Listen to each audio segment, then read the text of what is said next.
علم حدیث سے محبت۔ علم حدیث ایک بلند مرتبہ باعث فخر، باعث عزت و شرف علم ہے۔ صرف اہل علم ہی اس کو اہمیت دیتے ہیں اور سادہ لوگ ہی اس سے محروم رہتے ہیں۔ زمانہ کے گزرنے کے باوجود اس کے محاسن ختم نہیں ہوتے۔ قدیم اور جدید دور میں اسی کی عزت و جلالت میں اضافہ ہی ہوا ہے۔ اسی سے کتنے ہی ایسے معزز لوگ بنے جن پر اللہ تعالیٰ نے اس کے پوشیدہ اسرار اور عظمت کو واشگاف کیا، کیونکہ اسی کے ذریعہ رب العالمین کے کلام کی مراد کو جانا جا سکتا ہے اور اس کی متصل مستحکم رسی سے مقصد واضح ہوتا ہے، اور اسی سے بلند ذات، صفات اور نام کے شمائل یعنی خوبیاں کا پتہ چلتا ہے، اور اس شخصیت کی بلاغت کے رموز سے آگاہی ہوتی ہے جو تمام عرب و عجم لوگوں سے بلند مقام کی حامل ہے، اور اسی پر توجہ مبذول کرنے والے کے لیے اس کی برکات سے مخلوق کے آقا کے عزت والے دسترخوان پھیلتے ہیں۔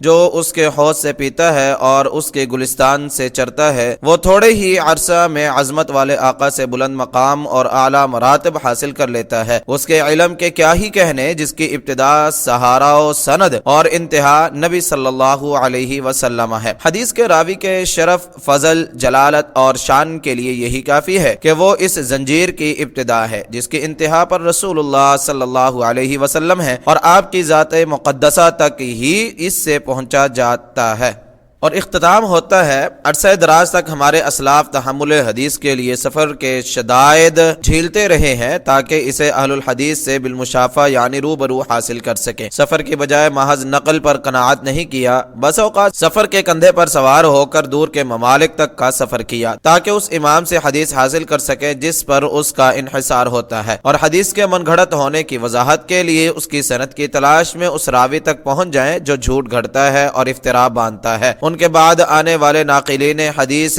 نبوی، سنت محمدیہ کے حافظین نے بھی ان کی پیروی کی، اسانید کو ضبط یعنی محفوظ کیا اور غیر معروف یعنی بے گھر کو قلم بند کیا، جرح و تعدیل کی خاطر راویوں کا جائزہ لیا اور متون کی تہذیب کے لیے انتہائی سیدھا راستہ اختیار کیا، اور ان کا مقصد صرف یہی تھا کہ نبی اکرم صلی اللہ علیہ وسلم کے صحیح اقوال اور افعال سے آگاہی حاصل کی جائے، سند کے اتصال کی تحقیق کر کے ہر شبہ کا ازالہ کیا جائے۔ بس وہ منقبت یعنی فضیلت ہے جس کے لیے بلند ہمتیں ایک دوسرے سے مسابقت کرتی ہیں، اور معاصر یعنی خسائل ہیں جن کے حصول کے لیے دن اور راتیں صرف کی جاتی ہیں۔ قواعد التحدیث للقاسمی، صفحہ نمبر 44۔ امام نووی رحمہ اللہ لکھتے ہیں، احادیث نبویہ کی معرفت کی تحقیق انتہائی اہمیت والے علوم میں سے ہے، یعنی ان کے متون کے صحیح، حسن اور ضعیف ہونے کی معرفت اور اس کی بقیہ اقسام کی معرفت۔ اس کی دلیل یہ ہے کہ ہماری شریعت کی اساس کتاب عزیز اور بیان کردہ سنن ہے، اور اکثر فقہی احکام کا مدار سنن پر ہے، کیونکہ اکثر فقہی احکام سے تعلق رکھنے والی آیات مجمل ہے اور ان کی وضاحت محکم سنن میں ہے۔ علماء کا اس پر اتفاق ہے کہ مجتہد کے لیے وہ قاضی ہو یا مفتی، یہ شرط ہے کہ وہ احکام سے تعلق رکھنے والی سنن سے آگاہ کا عالم ہو۔ ہمارے بیان سے یہ ثابت ہو گیا ہے کہ حدیث میں اشتغال بلند مرتبہ علوم میں جلیل تر، خیر کی اقسام میں برتر اور تقرب کی باعث چیزوں میں سے تاکیدی چیز ہے، اور ایسے کیوں نہ ہو جبکہ وہ جیسا کہ ہم نے بیان کیا مخلوق میں سے افضل ہستی اللہ کریم کی اس پر فضل، صلوات و سلام اور برکات ہوں، اس کے احوال پر مشتمل ہے۔ گزشتہ ادوار میں اہل علم عام طور پر علم حدیث میں مشغول رہتے تھے، حتیٰ کہ ایک ایک حدیث کی علمی مجلس میں ہزاروں طلبہ جمع ہو جاتے تھے۔ اب اس میں کمی آ گئی ہے اور ہمتیں کمزور پڑ گئی ہیں، اب ان کے نشانات میں سے کم نشان باقی رہ گئے ہیں۔ اس مصیبت اور دوسری آفات پر اللہ ہی سے مدد مطلوب ہے۔ مقدمہ صحیح مسلم شرح نووی، صفحہ نمبر 3۔ امام زہری کا قول ہے، علم نر ہے اور مردوں میں سے نر ہی اس سے محبت کرتے ہیں، مؤنث صفت اس سے گریز کرتے ہیں۔ البدایہ والنہایہ، جلد نمبر 9، صفحہ نمبر 345۔ جو انسان امام مسلم رحمہ اللہ کے حالات پر نظر ڈالتا ہے وہ جان لیتا ہے کہ حدیث ان کے گوشت اور خون میں رچ بس گئی تھی۔ انہیں کسی مشغلہ کی فکر نہ تھی اور نہ کوئی مسئلہ ان کے لیے حیران کن تھا جس کا تعلق حدیث سے نہ ہوتا۔ بطور دلیل یہی کافی ہے کہ ان کی وفات ایک حدیث کی علت کی تلاش میں واقع ہوئی، جیسا کہ انشاءاللہ ان کی موت کے تذکرہ میں آئے گا۔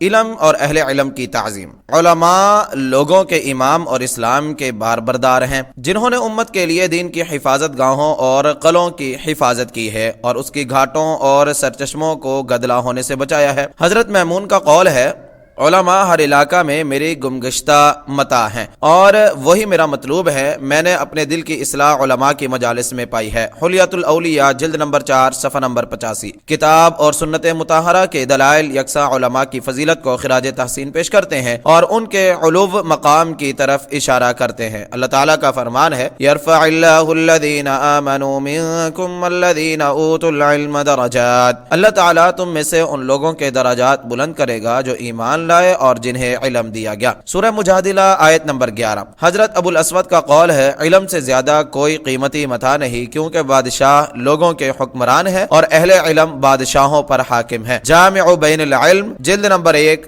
صفحہ نمبر 257۔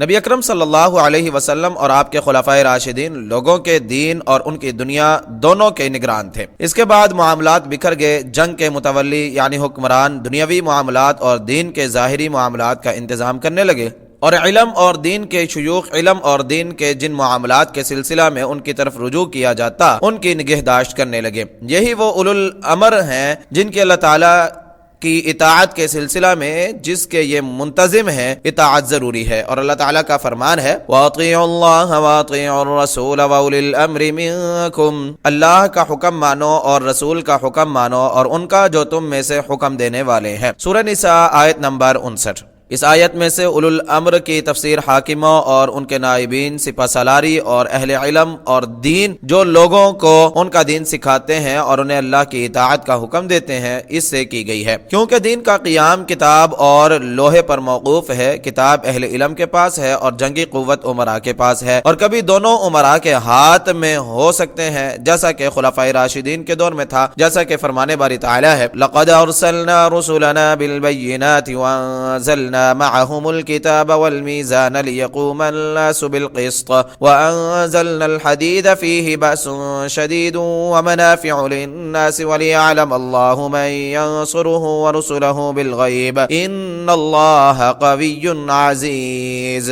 بلا شبہ ہم نے اپنے رسولوں کو کھلی نشانیاں دے کر بھیجا اور ان کے ساتھ کتاب اور ترازو کو نازل کیا تاکہ لوگ انصاف پر قائم رہیں، اور ہم نے لوگوں کے لیے لوہا اتارا جس میں سخت لڑائی کا سامان اور لوگوں کے لیے بہت سے فوائد ہیں، اور تاکہ اللہ جان لے کہ کون لوگ بن دیکھے اس کی اور اس کے رسولوں کی مدد کرتے ہیں۔ یقیناً اللہ بڑی قوت والا بہت غالب ہے۔ سورہ حدید آیت نمبر 25۔ امام مامون بن مہران کا قول ہے، علاقہ میں عالم کی مثال علاقہ میں شیریں چشمہ جیسی ہے۔ جامع بیان العلم جلد نمبر 1 صفحہ نمبر 237۔ حضرت اسماعیل بن ابراہیم بیان کرتے ہیں، ہارون رشید نے ایک بے دین آدمی پکڑا اور اس کی گردن مارنے کا حکم دیا تو زندیق نے اسے کہا، اے امیر المؤمنین، آپ میری گردن کیوں مرواتے ہیں؟ کہا، میں تجھ سے لوگوں کو راحت دیتا ہوں۔ تو اس نے کہا، آپ میری ان 1000 احادیث کا کیا کریں گے جو میں نے ساری کی ساری گھڑ کر رسول اللہ صلی اللہ علیہ وسلم کی طرف منسوب کی ہیں؟ رسول اللہ صلی اللہ علیہ وسلم کا مرفوعاً ایک حرف بھی ان میں سے نہیں ہے۔ کہا، اے اللہ کے دشمن، تجھے ابو اسحاق فزاری اور عبداللہ بن مبارک کا علم نہیں، وہ ان کو چھان لیں گے اور ان کا ایک ایک حرف نکال لیں گے۔ تاریخ دمشق۔ علماء اللہ کے ولی ہیں جنہیں دیکھ کر اللہ یاد آ جاتا ہے۔ سیدنا عبداللہ بن مسعود رضی اللہ عنہ کے بیٹے ابو عبیدہ بیان کرتے ہیں، جب ربیع بن خثیم عبداللہ بن مسعود کے پاس آ جاتے، کسی کو وہ اجازت نہ دیتے حتیٰ کہ دونوں ایک دوسرے سے فارغ ہو جاتے۔ عبداللہ بن مسعود رضی اللہ تعالی عنہ نے انہیں کہا، اے ابو یزید، اگر تمہیں رسول اللہ صلی اللہ علیہ وسلم دیکھ لیتے تو تجھ سے محبت کرتے، میں تجھے دیکھ کر عجز و فروتنی کرنے والے یاد آ جاتے ہیں۔ سیار اعلام النبلاء جلد نمبر 4 صفحہ نمبر 258۔ ابو اسحاق سبیعی اپنے استاد عمر بن میمون کے بارے میں کہتے ہیں، انہیں دیکھ کر اللہ یاد آ جاتا ہے۔ تہذیب التہذیب جلد نمبر 8 صفحہ نمبر 109۔ محمد بن سیرین جب بازار میں گزرتے تو انہیں دیکھ کر انسان کو اللہ یاد آتا۔ تاریخ الاسلام جلد نمبر 4 صفحہ نمبر 193۔ عبداللہ بن احمد کہتے ہیں، میں نے اپنے باپ سے کہا، شافعی کس قسم کے انسان تھے؟ کیونکہ میں آپ کو ان کے لیے بکثرت دعا کرتا سنتا ہوں۔ انہوں نے جواب دیا، اے لخت جگر، وہ دنیا کے لیے سورج کی طرح اور لوگوں کے لیے لیے تندرستی جیسی چیز تھے۔ کیا ان دونوں کا کوئی جانشین یا ان دونوں کا کوئی متبادل ہے؟ سیار اعلام النبلاء جلد نمبر 10 صفحہ نمبر 45۔ اللہ تعالیٰ نے بلا استثناء سب لوگوں کے ساتھ حسن اخلاق اپنانے کا حکم دیا۔ فرمانے باری تعالیٰ ہے وَقُولُوا لِلنَّاسِ حُسْنًا، لوگوں سے اچھی بات کہو۔ سورہ بقرہ آیت نمبر 83۔ ان میں سے علماء اور اہل فضل کے ساتھ یہ رویہ کیوں نہیں اپنایا جائے گا؟ ان کے لیے تو احسان، لطف و کرم اور انتہائی وفاداری اختیار کرنا ضروری ہے۔ علماء، اساتذہ کا احترام، طالب علم کے لیے ان کے عظیم احترام کے لیے چند باتوں کا اپنانا ضروری ہے، جیسا کہ امام نووی رحمہ اللہ نے بیان کیا ہے۔ ان میں سے 13 مندرجہ ذیل اوصاف ہیں۔ نمبر 1، طالب علم پر لازم ہے سب سے پہلے اس کے لیے غور و فکر کرے اور اللہ تعالیٰ سے استخارہ کرے کہ وہ کس شخص سے تحصیل علم کرے اور اس سے حسن اخلاق و آداب حاصل کرے اور کوشش کرے کہ وہ کامل اہلیت رکھتا ہو، مشفق ہو، اس کی جوامردی پاکیزہ ہو، عفت معروف ہو،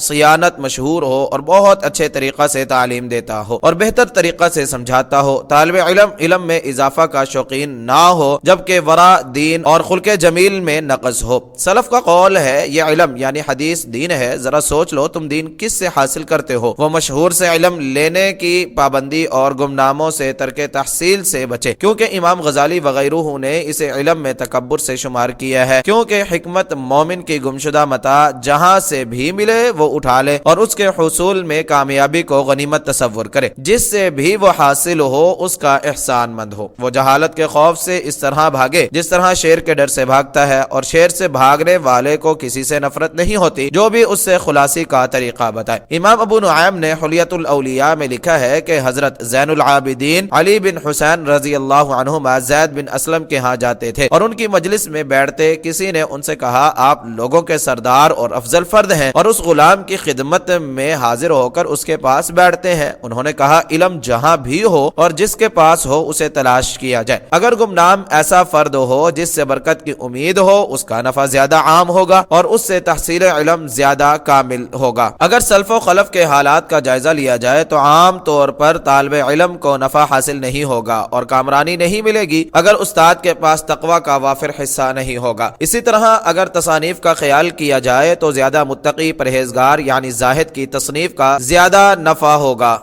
اور اس میں اشتغال یعنی مشغول ہونے سے کامیابی زیادہ ملے گی۔ طالب کی یہ کوشش ہونی چاہیے کہ استاد ایسا ہو جو علوم شریعہ سے مکمل آگاہ ہو اور اس دور کے معتمد اساتذہ سے بہت بحث کرنے والا اور طویل رفاقت رکھنے والا ہو، ایسا نہ ہو جس نے علم اوراق سے سیکھا ہو، جیسا کہ امام شافعی رحمہ اللہ کا قول ہے جو بطون کتب سے فقہ حاصل کرتا ہے اس میں پختگی نہیں ہوتی، اور بعض کا قول ہے کتابی اساتذہ یعنی جو کتابوں سے علم سیکھتے ہیں وہ بہت بڑی آفت ہیں۔ نمبر 2، اپنے معاملات میں استاد کی اطاعت کرے، اس کی رائے اور تدبیر سے باہر نہ نکلے بلکہ اس کے ساتھ اس طرح کا رویہ اختیار کرے جو بیمار ایک ماہر معالج کے ساتھ رکھتا ہے۔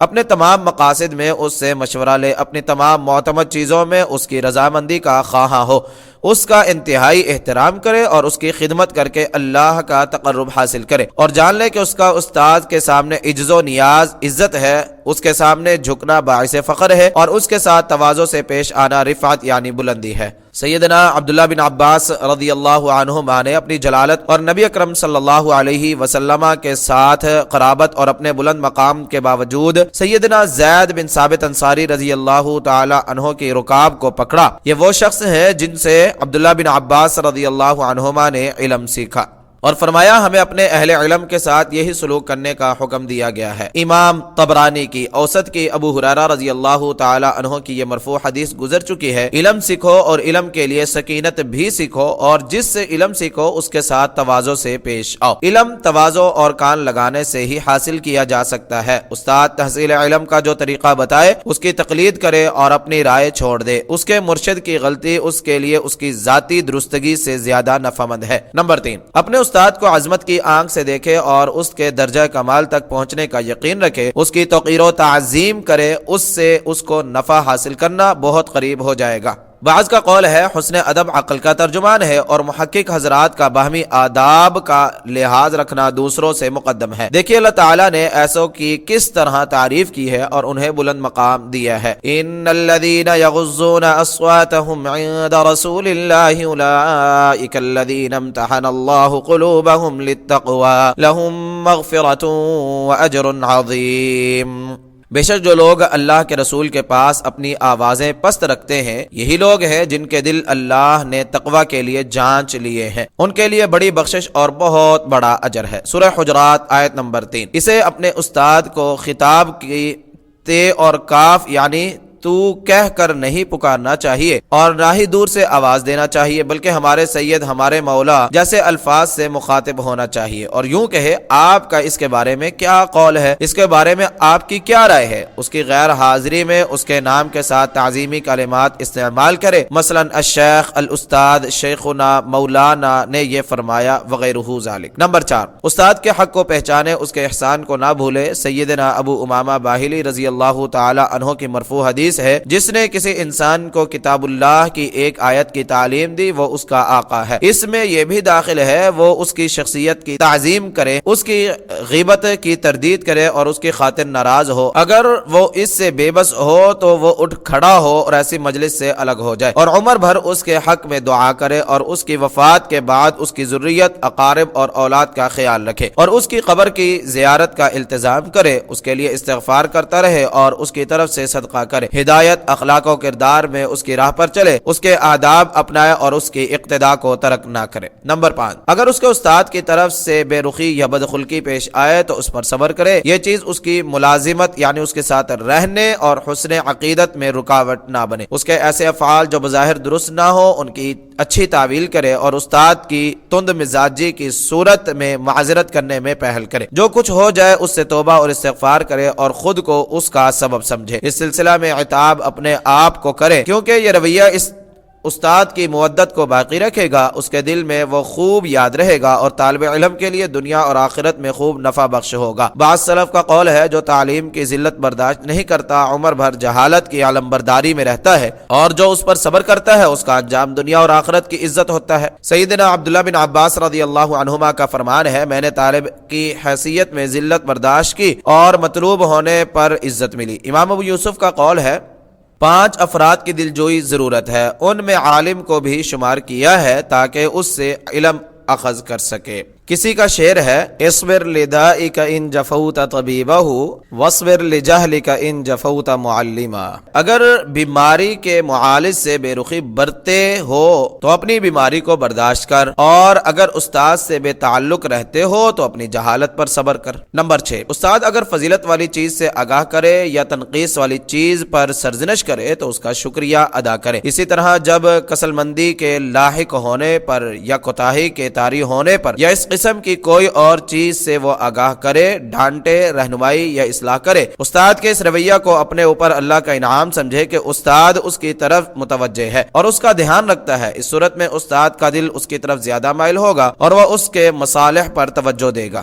اور استاد جب اسے کسی ایسی ادبی باریکی سے آگاہ کرے یا اس سے صادر ہونے والی کوتاہی بتائے اور اسے اس کا پہلے سے علم ہو، اگر اس کے پاس اس سلسلہ میں کوئی عذر ہو تو اس کا اظہار نہ کرے۔ استاد کا آگاہ کرنا اس کے حق میں بہتر ہے، اگر عذر نہ ہو تو اس سے باز آ جائے۔ نمبر 7، عمومی مجلس کے سوا استاد کے پاس بلا اجازت نہ جائے۔ استاد اکیلا ہو یا دوسروں کے ساتھ ہو، اجازت بار بار طلب نہ کرے۔ اگر اسے شک ہو کہ شاید استاد کو اس کا علم نہیں ہو سکا تو 3 دفعہ سے زیادہ اجازت طلب نہ کرے یا دروازے پر 3 سے زائد دستک نہ دے یا کنڈا نہ ہلائے اور دروازہ پر آہستگی سے ادب کے ساتھ انگلیوں کے ناخنوں سے پھر انگلیوں سے دستک دے، پھر آہستہ آہستہ کنڈا ہلائے۔ اگر استاد کی جگہ دروازہ یا حلقہ یعنی کنڈا سے دور ہو تو بس صرف سنانے کے بقدر ان کو اونچا کرے اور جب اجازت مل جائے تو ساتھیوں کی ایک جماعت ہو تو داخلہ اور سلام کہنے کے لیے اپنے میں سے افضل اور عمر رسیدہ کو آگے کریں، پھر درجہ بدرجہ جا کر سلام کہیں۔ بال ناخن تراشنے، ضرورت پوری کرنے اور بدبو کے ازالہ کے بعد کامل شکل و صورت میں پاک صاف ستھرے بدن اور کپڑوں کے ساتھ اس کی خدمت میں حاضر ہو، خاص طور پر اگر علمی مجلس میں حاضر ہونے کا ارادہ ہو، کیونکہ وہ ذکر و عبادت کے اجتماع کی مجلس ہے، اگر شیخ کے پاس عمومی مجلس کے علاوہ جائے اور اس کے پاس کوئی بات چیت کر رہا ہو تو یہ گفتگو سے خاموش رہے، یا وہ جب داخل ہو اور استاد اکیلا نماز پڑھ رہا ہو یا ذکر کتابت اور مطالعہ میں مصروف ہو اور استاد یہ کام چھوڑ کر خاموش رہے اور گفتگو کا آغاز نہ کرے یا کھل کر گفتگو نہ کرے تو سلام کہہ کر جلد واپس آ جائے، اللہ یہ کہ استاد اسے ٹھہرنے پر آمادہ کرے، اور جب ٹھہر جائے تو کافی دیر کے لیے نہ رکے، اللہ یہ کہ استاد اسے اس کا حکم دے اور وہ استاد کے پاس اسی طرح جائے یا اس طرح بیٹھے کہ اس کا دل اپنے مشاغل سے خالی ہو، ذہن صاف ہو، اونگ، غصہ، شدید بھوک یا شدید پیاس وغیرہ کی حالت نہ ہو، تاکہ اسے جو کچھ بتایا جائے اسے کھلے دل سے سن سکے اور جو سنے اس کو یاد رکھ سکے۔ جب استاد کی جگہ پر جائے اور استاد وہاں بیٹھا نہ ہو تو اس کا انتظار کرے تاکہ درس کا سما نہ رہ جائے، کیونکہ جو سبق رہ جائے گا اس کا کوئی مداوع نہیں ہوگا، اور استاد سے ایسے وقت پڑھنے کا مطالبہ نہ کرے جو اسے گراں گزرے یا اس وقت اس کے پڑھانے کا معمول نہ ہو، اور اس سے اپنے لیے خصوصی وقت دوسروں سے الگ طلب نہ کرے، اگرچہ طالب علم سردار یا بڑا ہی کیوں نہ ہو، کیونکہ اس میں اپنے آپ کو استاد، طلبہ اور علم پر فوقیت دینا اور ان کو احمق بنانا ہے۔ اگر استاد اسے اس کی مجبوری کی بنا پر جو اسے ساتھیوں کے ساتھ حاضر ہونے سے رکاوٹ بنتی ہو یا کوئی مصلحت دے کر اپنے طور پر کوئی معین یا خاص وقت عنایت کر دے تو اس میں کوئی حرج نہیں۔ نمبر 8، استاد کے سامنے ادب کے ساتھ اس طرح بیٹھے جس طرح بچہ قاری کے سامنے بیٹھتا ہے، یا تواضع، خضوع، سکون اور خشوع کے ساتھ چوکڑی مار کر بیٹھے اور استاد پر نظر ڈالتے ہوئے کان لگائے اور مکمل طور پر اس کی بات سمجھتے ہوئے اس کی طرف متوجہ ہو، تاکہ استاد کو دوبارہ کلام کا اعادہ کرنے کی ضرورت پیش نہ آئے اور بلا ضرورت ادھر ادھر نہ دیکھے، نہ اپنی آستین جھاڑے، نہ بازو کھولے، نہ اپنے ہاتھ اور پاؤں کو فضول حرکت دے، نہ اپنا ہاتھ اپنی داڑھی یا منہ پر رکھے، نہ اپنے ناک سے کھیلے اور نہ اپنے ہاتھ سے ناک سے کچھ نکالے، نہ اپنا منہ کھولے، نہ دانت بجائے، نہ اپنی ہتھیلی زمین پر مارے اور نہ اپنی انگلیوں سے زمین پر خط کھینچے، نہ ہاتھوں کو ہاتھ میں ڈالے اور نہ اپنی تہبند سے کھیلے، نہ استاد کی موجودگی میں دیوار سے ٹیک لگائے، نہ گدے سے، نہ اس پر ہاتھ مارے یا اس قسم کا کوئی اور کام کرے، استاد کی طرف اپنا پہلو یا پشت نہ کرے اور بلا ضرورت زیادہ گفتگو نہ کرے، نہ ہنسی والی بات کرے یا جس میں بےہودگی ہو یا وہ بد کلامی یا سوء ادب پر مشتمل ہو، نہ استاد کو چھوڑ کر تعجب یا بلا تعجب ہنسے، اگر مسکراہٹ کا غلبہ ہو تو بلا آواز مسکرا لے، نہ بلا ضرورت کھانسے اور نہ جہاں تک ممکن ہو تھوک اور کھنگار سے کام لے، نہ منہ میں بلغم پھینکے بلکہ اسے رومال یا کپڑے کے ٹکڑے یا کپڑے کے کونے میں لے اور اس سے بحث اور مذاکرہ کے وقت اپنے قدموں کو ڈھانپنے اور ہاتھوں کو ساکن رکھنے کا التزام کرے، اور جب چھینک آئے تو اپنے مقدور بھر آواز پست رکھے اور اپنا چہرہ رومال وغیرہ سے ڈھانپ لے، اس طرح جب جمائی آئے اسے مقدور بھر روکنے کے ساتھ اپنا منہ ڈھانپ لے۔ سیدنا علی رضی اللہ تعالی عنہ کا قول ہے، عالم کا تم پر یہ حق ہے کہ تم لوگوں پر عمومی سلام کے بعد اس کو خصوصی سلام کہو، اس کے سامنے بیٹھو، اس کے پاس اپنے ہاتھوں اور اپنی آنکھوں سے اشارہ نہ کرو اور اس کے سامنے اس کے مخالف کا قول پیش نہ کرو اور اس کے سامنے کسی کی غیبت کرو اور نہ اس کی لغزش تلاش کرو، اگر وہ لغزش کر بیٹھے اس کی معذرت قبول کرو اور اللہ تعالیٰ کے لیے اس کا احترام کرو، اگر اسے کوئی ضرورت ہو تو دوسروں سے پہلے اس کی خدمت کی طرف لپکو، اس کی مجلس میں سرگوشی نہ کرو اور نہ اس کا کپڑا پکڑو، اور اگر وہ کسل کا شکار ہو تو اصرار نہ کرو اور طول صحبت سے سیر نہ ہو، اور اس کی مثال کھجور کی ہے، اس سے کسی چیز کے گرنے کا انتظار کیا جاتا ہے۔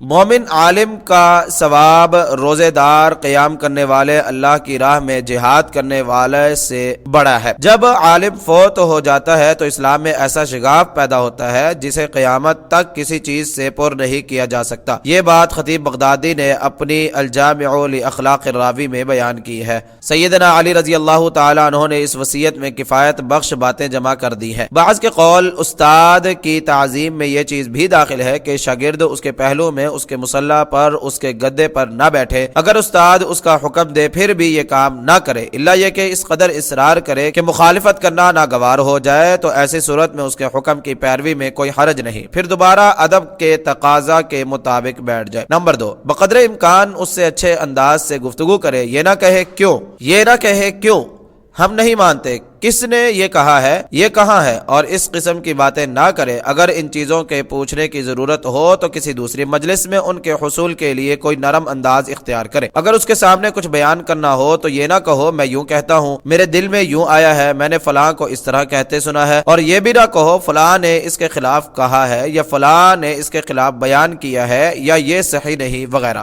اگر استاد کسی قول یا دلیل پر اصرار کرے اور اس کے خلاف بھول کے سبب صحیح بات اس پر نہ کھلے تو اس کی بات کا انکار کرتے ہوئے اپنے چہرہ میں تغیر پیدا نہ کرے یا اپنی آنکھوں وغیرہ سے اشارہ نہ کرے، بلکہ اسے کھلی پیشانی قبول کرے، اگرچہ استاد نے غفلت یا بھول یا اس وقت قصور نظر کی بنا پر صحیح بات نہ کہی ہو، کیونکہ وہ معصوم نہیں ہے، اور استاد سے گفتگو کے وقت ایسی گفتگو نہ کرے جو لوگ عموماً کرتے ہیں لیکن استاد کے شایان شان نہیں ہے، مثلا تمہیں کیا ہے، تو نے سمجھ لیا، سن لیا، جانتے ہو اے انسان وغیرہ ذالک۔ اسی طرح اس کے سامنے دوسروں کے سامنے کی گئی گفتگو نہ کرو جس کے ذریعہ استاد کو مخاطب بنانا مناسب نہ ہو، اگرچہ وہ حکایت ہی ہو، مثلا فلاں نے فلاں سے کہا تو وفادار نہیں ہے، تو خیر سے خالی ہے، یا اس قسم کے الفاظ، بلکہ جب ان الفاظ کو نقل کرنا چاہے تو عمومی طور پر ان کو جن کنائی الفاظ میں بیان کیا جاتا ہے وہ استعمال کرے، مثلا یوں کہے فلاں نے فلاں سے کہا وہ کم حیثیت وفادار کم ہی ہے اور اس کمینہ کے ہاں خیر نہیں وغیرہ۔ الفاظ اور استاد کی فوری تردید کرنے سے احتراز کرے، کیونکہ جو لوگ حسن ادب سے محروم ہیں وہ عام طور پر ایسا کر گزرتے ہیں۔ مثلا استاد اس سے کہے تیرے سوال کا یہ مقصد ہے یا تیرے دل میں یہ خیال آیا ہے، یوں نہ کہے نہیں میرا یہ مقصد نہیں یا یہ میرے دل میں نہیں آیا وغیرہ، بلکہ اس کا طریقہ یہ ہے اپنا کلام دہرائے، یہ نہ کہے میں نے یہ کہا ہے، میرا مقصد یہ ہے، جس میں اس کی تردید ہو۔ اس طرح لیما یوں کی بجائے کہے ہم سمجھ نہیں سکے، اگر ہمیں یوں کہا جائے یا اس سے ہمیں روکا جائے یا ہم سے فلاں چیز کے بارے میں پوچھا جائے، اس طرح استاد سے حسن ادب اور بہتر انداز میں سوال کرنے والا ہوگا۔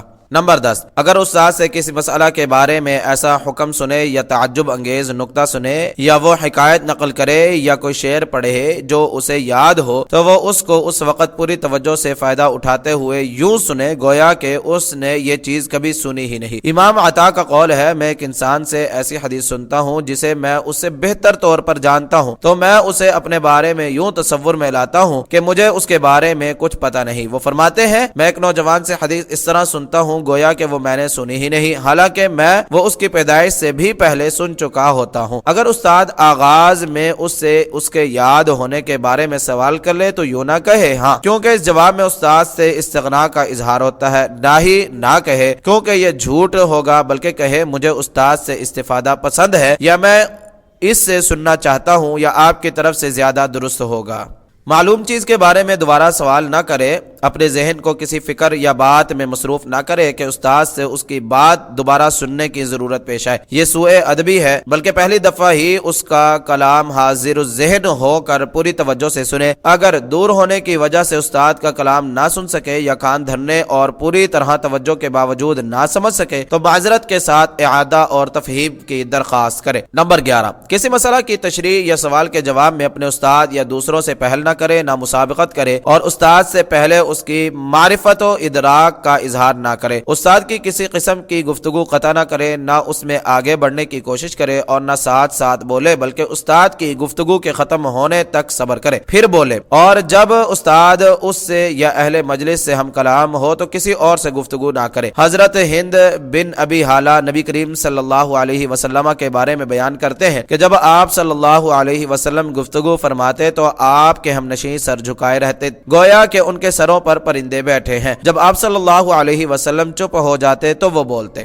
نمبر 12، استاد جب اسے کوئی چیز عنایت کرے تو اسے دائیں ہاتھ سے لے اور جب وہ استاد کو کوئی چیز پیش کرے تو دائیں ہاتھ سے پکڑائے۔ اگر شاگرد کوئی ورقہ پڑھ رہا ہو یا کوئی قصہ یا کوئی شرعی تحریر وغیرہ تو اسے استاد کو کھول کر پیش کرے، بند کر کے اس کے حوالہ نہ کرے، الا یہ کہ اسے معلوم ہو استاد بند ہی کو پسند کرتا ہے۔ اگر استاد اسے کوئی کتاب دے تو وہ اسے کھولنے کے لیے تیار ہو کر پکڑے اور پڑھنا شروع کر دے، اسے الٹ پلٹ کی ضرورت پیش نہ آئے۔ اگر مخصوص جگہ سے پڑھنا ہو تو کتاب کھول کر جگہ متعین کر کے پیش کرے، اس کی طرف کوئی کتاب کاغذ وغیرہ نہ پھینکے، اس کی طرف ہاتھ نہ پھیلائے الا یہ کہ دور ہو۔ اس طرح استاد سے کوئی چیز لینی یا دینی ہو تو استاد کو ہاتھ بڑھانے کی ضرورت پیش نہ آنے دے، بلکہ سیدھا کھڑے ہو کر جائے، گھسٹ کر نہ جائے، اور جب لوگ استاد کے پاس کچھ لینے دینے کے لیے بیٹھے ہوں تو اس کے اس قدر قریب ہو کر نہ بیٹھے کہ اسے سوء ادبی سمجھا جائے۔ اپنا پاؤں، ہاتھ یا بدن کا کوئی حصہ اور کپڑا استاد کے کپڑے، تکیہ یا مصلی پر نہ رکھے، اس کی طرف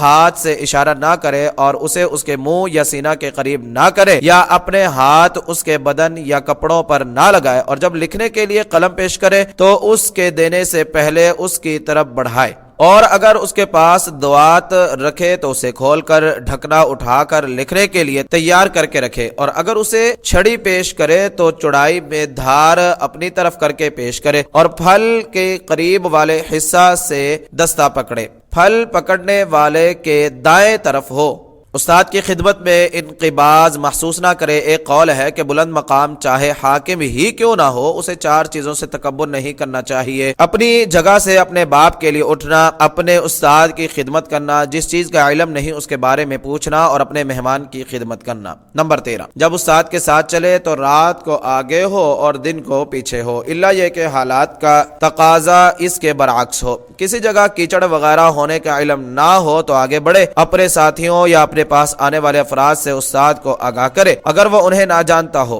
اگر استاد سے ملاقات ہو جائے تو سلام کہنے میں پہل کرے، اگر دور ہو تو اس کا رخ کرے، اسے آواز نہ دے، دور سے یا پیچھے سے اسے سلام نہ کہے بلکہ قریب ہو کر آگے بڑھ کر سلام کہے۔ استاد کی رائے اگرچہ غلط ہو اس کی تغلیط نہ کرے، اور نہ یہ کہے یہ تو کوئی رائے نہیں، بلکہ غلطی کی اصلاح اچھے اسلوب سے کرے، مثلا یوں کہے مصلحت اس میں ہے، یوں نہ کہے میری رائے یوں ہے، وغیرہ۔ امام نووی نے المجموع شرح المہذب کے مقدمہ میں جلد نمبر 1 صفحہ نمبر 35 تا 39 ادب المتعلم لکھے ہیں، مطبوعہ دار الفکر۔ امام مسلم رحمہ اللہ اپنے اساتذہ اور اہل علم کے ساتھ انتہائی ادب سے پیش آتے تھے، حالانکہ مزاج میں تیزی اور شدید غصہ تھا۔ جو ان کے اساتذہ کے ساتھ معاملہ اور ان کے تذکرہ پر نظر ڈالے گا وہ دیکھ لے گا کہ اللہ تعالیٰ نے امام صاحب کو عظیم ادب سے نوازا تھا۔ امام مسلم رحمہ اللہ لکھتے ہیں، امام سوری کے اساتذہ میں ثابت بن ہرمز ہے جسے ہریمز بھی کہا جاتا ہے۔ ابن حبان نے ثقات میں لکھا ہے، جس نے اسے ابن ہرمز کہا تو محض تصغیر سے بچنے کے لیے کہا، اور کہا یعقوب بن سفیان کوفی ثقہ ہے۔ تہذیب التہذیب جلد نمبر 2 صفحہ نمبر 15۔ امام ابو عبداللہ ابن الاخرم کا قول ہے، میں نے امام مسلم رحمہ اللہ کو امام بخاری رحمہ اللہ کے سامنے سیکھنے والے بچہ کی طرح سوال کرتے دیکھا۔ تہذیب التہذیب جلد نمبر 9 صفحہ نمبر 45۔ ابو حامد احمد بن قصار کہتے ہیں، میں نے مسلم بن حجاج کو دیکھا، وہ امام محمد بن اسماعیل بخاری کے پاس آئے، ان کی پیشانی پر بوسہ دیا اور کہا، اے استادوں کے استاد، حدیث کی علتوں کے طبیب سید المحدثین، مجھے اپنے پاؤں کا بوسہ لینے کی اجازت دیں اور بتائیں۔ سیدنا ابو ہریرہ رضی اللہ تعالی عنہ کی نبی کریم صلی اللہ علیہ وسلم سے مروی حدیث کفارہ مجلس میں کیا علت ہے؟ امام محمد بن اسماعیل رحمہ اللہ نے فرمایا، یہ نہایت عمدہ حدیث ہے، میرے علم میں دنیا میں اس سلسلہ میں اس کے سوا کوئی حدیث نہیں ہے، مگر یہ معلول ہے۔ مجھے یہ حدیث موسیٰ بن اسماعیل نے وہیب کے واسطے سے سہیل سے بیان کی، وہ اسے عون بن عبداللہ سے اس کے قول کی صورت میں بیان کرتے ہیں، اسے موسیٰ بن عقبہ سہیل سے، وہ اپنے باپ کے واسطہ سے سیدنا ابو ہریرہ رضی اللہ عنہ سے بیان کرتے ہیں، حالانکہ موسیٰ بن عقبہ کو سہیل سے سننے کا موقع نہیں ملا، اس لیے وہیب والی سند بہتر ہے۔ تاریخ دمشق جلد نمبر 58 صفحہ نمبر 91۔ امام مسلم رحمہ اللہ کا اپنے اساتذہ امام بخاری اور امام زہلی رحمہ اللہ کے سلسلہ میں آزمائش۔ امام مسلم رحمہ اللہ کو اپنے دور کے 2 انتہائی عظیم و جلیل اساتذہ امام بخاری اور امام زہلی رحمہ اللہ کے سلسلہ میں آزمائش سے گزرنا پڑا، حتیٰ کہ اس آزمائش سے امام مسلم رحمہ اللہ کے علمی اور عملی زندگی متاثر ہوئی۔ اس آزمائش نے سنگینی اختیار کی اور اس کا خطرہ شدید ہو گیا، حتیٰ کہ امام مسلم کو اپنے استاد امام زہلی کو چھوڑنا پڑا، جس کے زیر سایہ پرورش پائی تھی اور وہ ان کا ہم وطن اور ہم شہر تھا۔ پھر اس کا شر یعنی بگاڑ اور بڑھ گیا اور سگیر ہو گیا، حتیٰ کہ اپنے اس استاد کو چھوڑ دیا جس نے اسے فن حدیث کی تعلیم دی تھی اور ان کے ہاتھوں نشوونما پائی تھی، اور جس کے ہاتھوں اور قدموں کو بوسہ دیتے تھے۔ اللہ تعالیٰ اپنی مخلوق کو مختلف حالات سے 2 4 فرماتا ہے۔ محمد بن یحییٰ الزہلی کے ساتھ بعد یعنی دوری کا آغاز۔ امام مسلم رحمہ اللہ کے مزاج میں تیزی اور جوش غضب تھا۔ ان کے دور کے علماء نے ان کی یہ خامی بیان کی ہے، بعض دفعہ یہ جوش جلد قرار پکڑ لیتا اور بعض دفعہ پرجوش شیوخ کی ناراضی کا باعث بن جاتا، جیسا کہ آغاز میں محمد بن یحییٰ زحلی کے ساتھ واقع ہوا۔ محمد بن یحییٰ زحلی نیشاپور کے جلیل ترین اہل علم میں سے ہیں، امام مسلم رحمہ اللہ کے اساتذہ میں سے ہیں، بلکہ اپنے زمانہ کے بلند مقام اور بلند شان عالم ہیں۔ اس کے باوجود امام مسلم رحمہ اللہ نے اپنی صحیح میں ان سے کوئی حدیث بیان نہیں کی۔ اس کا سبب باہمی بعض مسائل کا اختلاف ہے۔ دونوں ہی جوش و غضب کا شکار تھے، جس نے زمانہ کے گزرنے کے ساتھ بہت دوری پیدا کر دی، حتیٰ کہ امام ابو زرعہ نے کہا امام مسلم عقل سے کورا ہے، اگر یہ محمد بن یحییٰ کے ساتھ نرم برتاؤ اختیار کرتا مرد کامل بن جاتا۔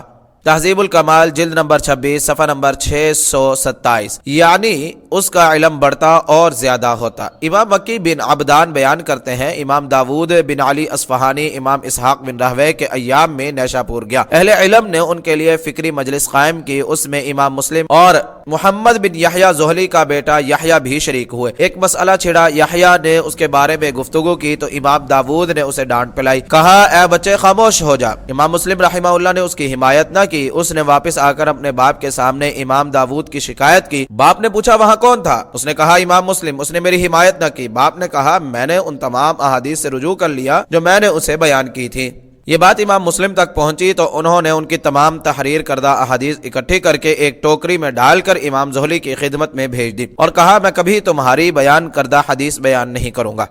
اس واقعہ کے بعد بھی امام مسلم امام زحلی رحمہ اللہ کی مجلس میں آتے جاتے رہے، بس امام بخاری کے واقعہ کے سبب ان سے الگ ہو گئے۔ سیر اعلام النبلاء جلد نمبر 12 صفحہ نمبر 571 572۔ امام بخاری رحمہ اللہ کا امام زحلی کے ساتھ ابتلاء اور آزمائش۔ امام بخاری رحمہ اللہ کا اپنے دور کے عالم فاضل بلند شان صاحب علم امام محمد بن یحییٰ زحلی رحمہ اللہ کے ساتھ سنگین ابتلاء پیش آیا، جس کا سبب ہم عصر اہل علم کا باہمی تنافس اور حسد بنتا ہے، اور امام بخاری اور امام زحلی رحمہ اللہ کے درمیان یہ ابتلاء اس قسم کا ہے جبکہ دونوں عظیم شخصیتیں ہیں، اور اس ابتلاء میں امام بخاری حق پر اور مظلوم ہے۔ ہماری اللہ تعالیٰ سے دعا ہے کہ اللہ تعالیٰ دونوں کو معاف فرمائے اور ان لوگوں کی فہرست میں داخل فرمائے جن کے بارے میں اس کا فرمان ہے، وَنَزَعْنَا مَا فِي صُدُورِهِم مِّن غِلٍّ تَجْرِي مِن تَحْتِهِمُ الْأَنْهَارُ، اور ان کے سینوں میں جو کینہ ہے ہم اس کو نکال لیں گے، ان کے نیچے سے نہریں بہتی ہوں گی۔ سورہ اعراف آیت نمبر 43۔ اس آزمائش کا امام مسلم رحمہ اللہ کی علمی زندگی پر عمومی اور ان کی صحیح پر خصوصی اثر ہوا۔ امام بخاری اپنے دور کے علماء کے ہاں معزز و مکرم تھے، ہر جگہ ان کا چرچا تھا۔ اسی مرتبہ نے اپنے زمانہ کے امام اور اپنے عہد کے عالم محمد بن یحییٰ کو امام بخاری رحمہ اللہ کے نیشاپور آنے کی دعوت دینے پر آمادہ کیا۔ امام مسلم بن حجاج رحمہ اللہ کا بیان ہے، جب امام محمد بن اسماعیل نیشاپور تشریف لائے، میں نے نہیں دیکھا کہ اہل نیشاپور کسی نے حکمران یا عالم کا ایسا استقبال کیا ہو جس قسم کا استقبال امام بخاری رحمہ اللہ کا کیا۔ لوگ ان کے استقبال کے لیے شہر سے 2 یا 3 مراحل یعنی منزل آگے گئے۔ مقدمہ فتح الباری صفحہ نمبر 512، سیر اعلام النبلاء جلد نمبر 12 صفحہ نمبر 458۔ امام محمد بن یعقوب اخرم کا بیان ہے، میں نے اپنے ساتھیوں سے سنا جب امام بخاری رحمہ اللہ نیشاپور آئے تو ان کے استقبال کے لیے 4000 گھڑ سوار نکلے، خچر گدے پر سوار اور پیدل ان کے علاوہ تھے۔ سیر اعلام النبلاء جلد نمبر 12 صفحہ نمبر 437۔ امام حسن بن محمد بن جابر بیان کرتے ہیں، جب امام محمد بن اسماعیل رحمہ اللہ نیشاپور آئے تو ہمیں محمد بن یحییٰ نے کہا اس صالح انسان کے پاس جاؤ، اس سے سنو، تو لوگ ان کے پاس جانے لگے اور اس سے سماع کے لیے اس کی طرف بڑھے، جس سے محمد بن یحییٰ کی مجلس میں خلل پیدا ہو گیا، اس سے وہ حسد میں مبتلا ہو گئے اور ان پر جرح شروع کر دی۔ تاریخ بغداد جلد نمبر 2 صفحہ نمبر 30، طبقات السبکی جلد نمبر 2 صفحہ نمبر 330، سیر اعلام النبلاء جلد نمبر 12 صفحہ نمبر 453، مقدمۃ الفتح صفحہ نمبر 491۔ جبکہ امام بخاری رحمہ اللہ کی آمد پر خود محمد بن یحییٰ نے اعلان کیا تھا جو کل محمد بن اسماعیل رحمہ اللہ کے استقبال کے لیے جانا چاہے وہ استقبال کرے، کیونکہ میں خود اس کا استقبال کروں گا۔ لہٰذا خود محمد بن یحییٰ اور نشاپور کے علماء نے عموماً اس کا استقبال کیا۔ وہ شہر میں آئے اور اہل بخارا کے محلہ میں اترے۔ محمد بن یحییٰ نے تلامذہ سے کہا اس سے کلام کے بارے میں کسی قسم کا سوال نہ کرنا، کیونکہ اگر انہوں نے ہمارے موقف کے خلاف جواب دیا تو ہمارے اور اس کے درمیان اختلاف پیدا ہو جائے گا۔ ہمارے خلاف ناصبیوں، رافضیوں، جہمیوں اور خراسان کے جہمیہ کو خوش ہونے کا موقع ملے گا۔ محمد بن اسماعیل رحمہ اللہ کے ہاں لوگوں کا ازدحام ہو گیا، حتیٰ کہ گھر اور چھتیں بھر گئیں۔ ان کی آمد کے دوسرے یا تیسرے دن کسی آدمی نے قرآن کے الفاظ پڑھنے کے بارے میں پوچھ لیا۔ امام بخاری رحمہ اللہ نے کہا ہمارے افعال مخلوق ہیں اور ہمارے الفاظ ہمارے افعال ہیں۔ اس پر لوگوں میں اختلاف پیدا ہو گیا۔ بعض نے کہا اس نے کہا میرا قرآن کا تلفظ کرنا مخلوق ہے، بعض نے کہا اس نے یہ نہیں کہا۔ اس طرح لوگوں میں اختلاف پیدا ہو گیا، حتیٰ کہ وہ ایک دوسرے کی طرف یعنی لڑائی کے لیے بڑھے۔ محلہ کے لوگ جمع ہو گئے اور ان لوگوں کو نکال دیا۔ سیار اعلام النبلاء جلد نمبر 12 صفحہ نمبر 458۔ یہاں تام کی جگہ تواس با ہے، ایک دوسرے پر پل پڑے۔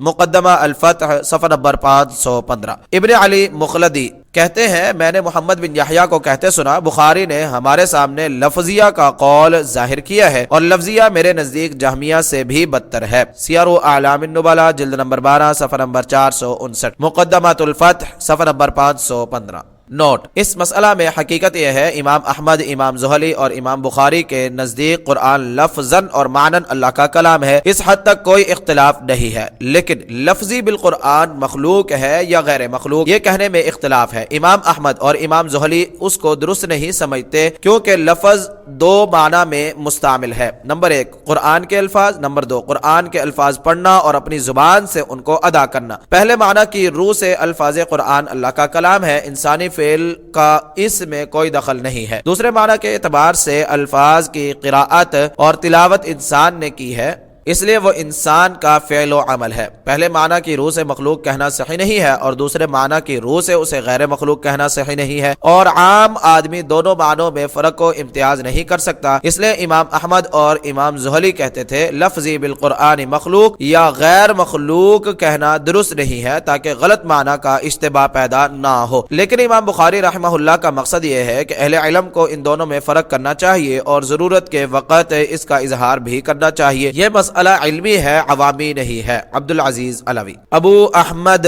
بن عدی کہتے ہیں مجھے شیوخ کی ایک جماعت نے بتایا جب محمد بن اسماعیل رحمہ اللہ نیشاپور آئے، لوگ ان کے گرد جمع ہو گئے تو اس وقت کے نیشاپور کے بعض مشائخ کے دل میں لوگوں کا ان کی طرف متوجہ ہونا اور اس کے گرد اکٹھا ہونا حسد کا سبب بن گیا۔ تو اس نے طلبہ حدیث سے کہا محمد بن اسماعیل رحمہ اللہ کہتا ہے لفظی بالقرآن مخلوق، قرآن کا تلفظ مخلوق ہے، مجلس میں اس کا امتحان لو۔ تو جب لوگ بخاری کی مجلس میں آئے ایک آدمی نے اٹھ کر کہا اے ابو عبداللہ آپ کیا کہتے ہیں، لفظی بالقرآن مخلوق ہے یا غیر مخلوق ہے؟ امام بخاری رحمہ اللہ نے اس سے منہ پھیر لیا، کوئی جواب نہ دیا۔ اس نے دوبارہ یہی سوال کیا اور امام صاحب نے اس سے اعراض کیا۔ اس نے پھر تیسری دفعہ یہی سوال کیا۔ امام بخاری رحمہ اللہ اس کی طرف متوجہ ہوئے اور فرمایا قرآن اللہ کا کلام غیر مخلوق ہے اور بندوں کے افعال مخلوق ہیں اور امتحان لینا بدعت ہے۔ اس نے شور ڈال دیا اور لوگوں نے بھی شور ڈالا اور منتشر ہو گئے اور امام بخاری رحمہ اللہ اپنی جگہ بیٹھ رہے۔ سیار اعلام النبلاء جلد نمبر 2 صفحہ نمبر 453 454۔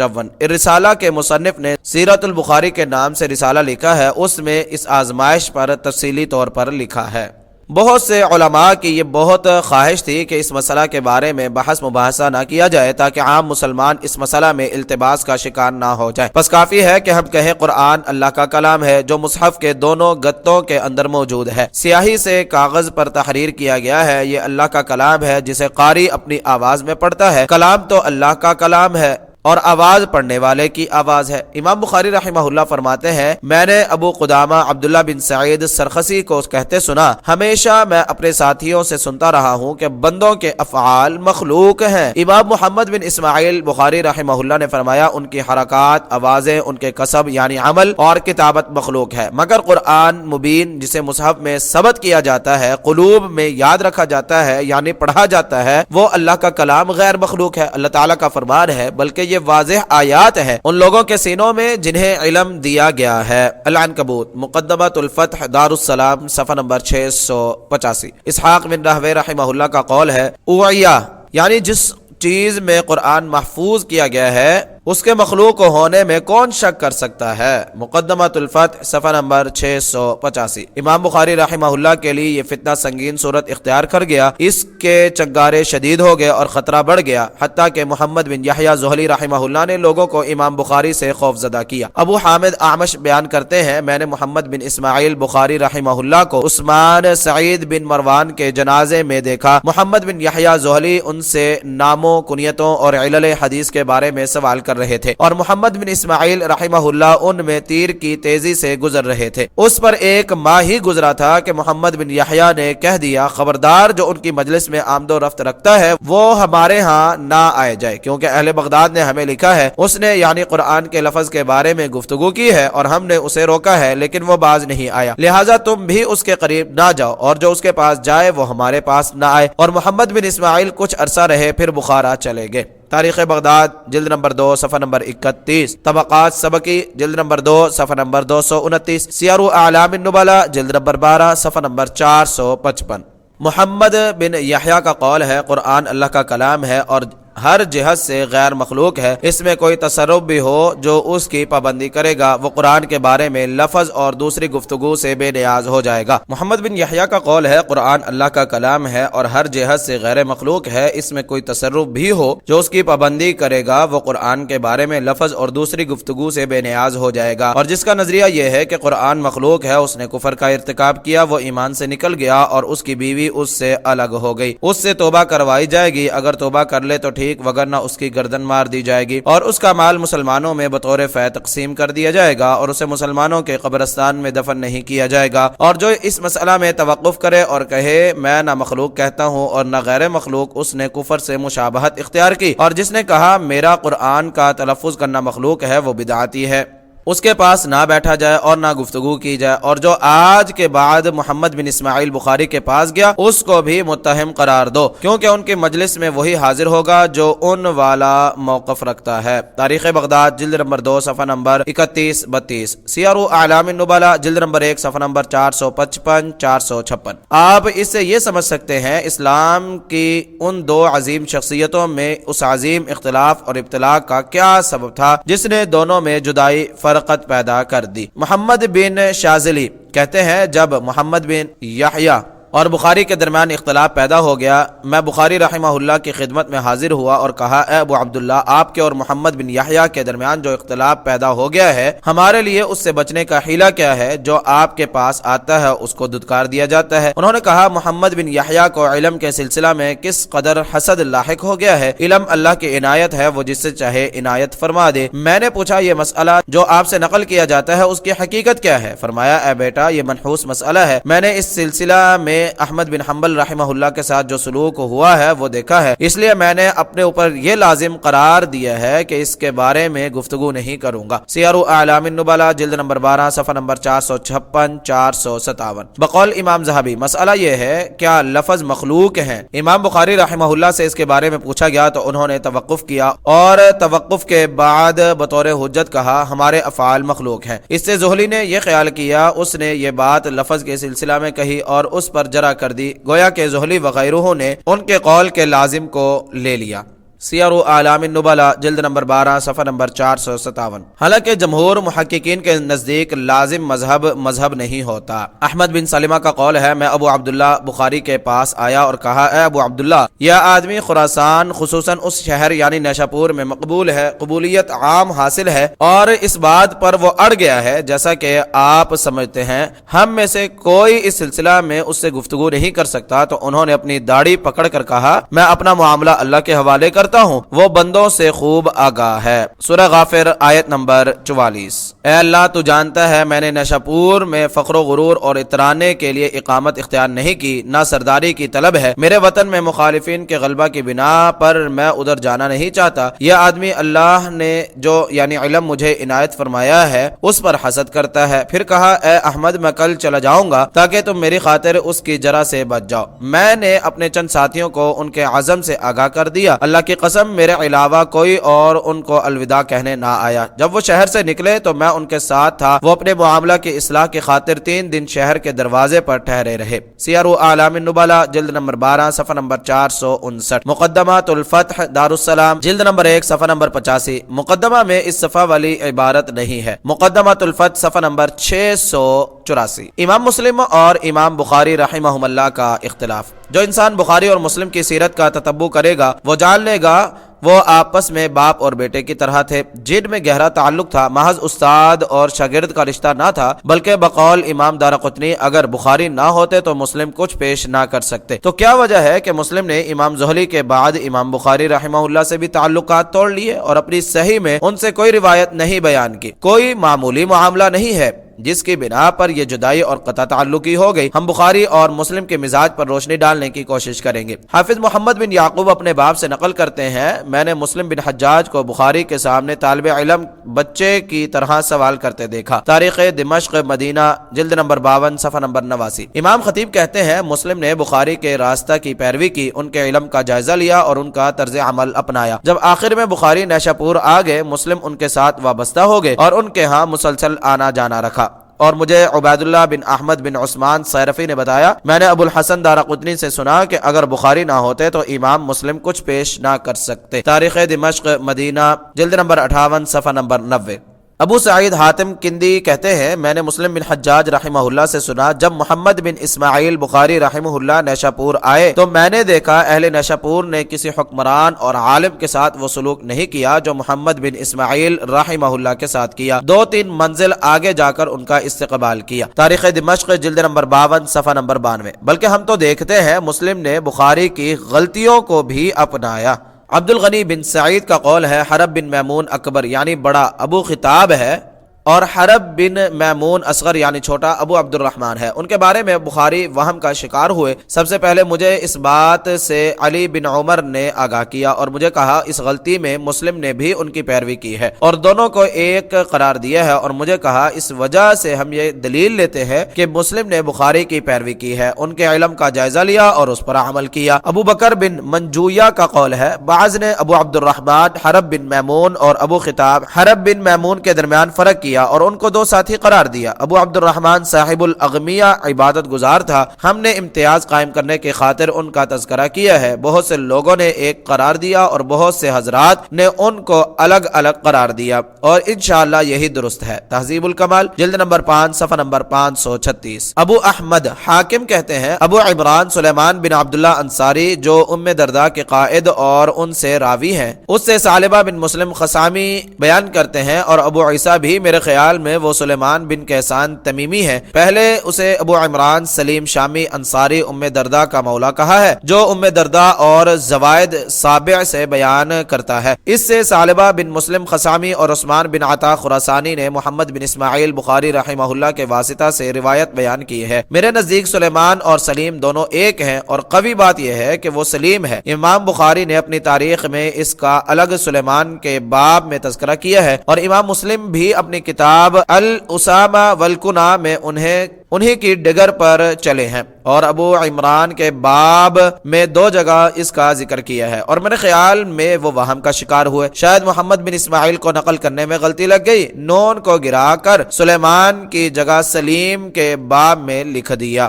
انہیں بعض جگہ اپنی کتاب میں غلطی لگی ہے، خاص کر شامیوں کی روایت میں۔ امام مسلم نے انہی کی کتاب سے نقل کیا ہے، ان کی غلطی میں بھی ان کی پیروی کی ہے۔ کبھی گھڑ سوار بھی ٹھوکر کھا جاتا ہے۔ اللہ تعالیٰ ابو عبداللہ محمد بن اسماعیل پر رحم فرمائے۔ میرے علم میں کوئی آدمی حدیث کی معرفت میں ان کا ہم پلہ نہیں ہے۔ تاریخ دمشق مدینہ جلد نمبر 22 صفحہ نمبر 341۔ اگر ہم دونوں شیوخ کے ربط کی جستجو میں لگے رہیں بحث طویل ہو جائے گی، جس کی یہ کتاب متحمل نہیں۔ بات وہی ہے جو ہم بیان کر چکے ہیں، یعنی مسلم کی تیزی اور فوراً غصہ میں آ جانے کا نتیجہ یہ نکلا کہ انہوں نے اپنے سب سے بڑے استاد جس پر امام مسلم کی نظر پڑی تھی جدائی اختیار کر لی۔ ابو بکر خطیب کہتے ہیں مسلم بخاری کا دفاع کرتے تھے، حتیٰ کہ بخاری کے سبب محمد بن یحییٰ اور مسلم کے درمیان وحشت پیدا ہو گئی۔ سیر اعلام النبلاء جلد نمبر 12 صفحہ نمبر 573۔ تاریخ بغداد جلد نمبر 13 صفحہ نمبر 103۔ امام ذہبی رحمہ اللہ لکھتے ہیں امام مسلم رحمہ اللہ اپنی طبیعت کی تیزی کے باعث بخاری رحمہ اللہ سے بھی الگ ہو گئے اور اپنی صحیح میں ان سے کوئی حدیث بیان نہیں کی اور نام تک نہیں لیا، بلکہ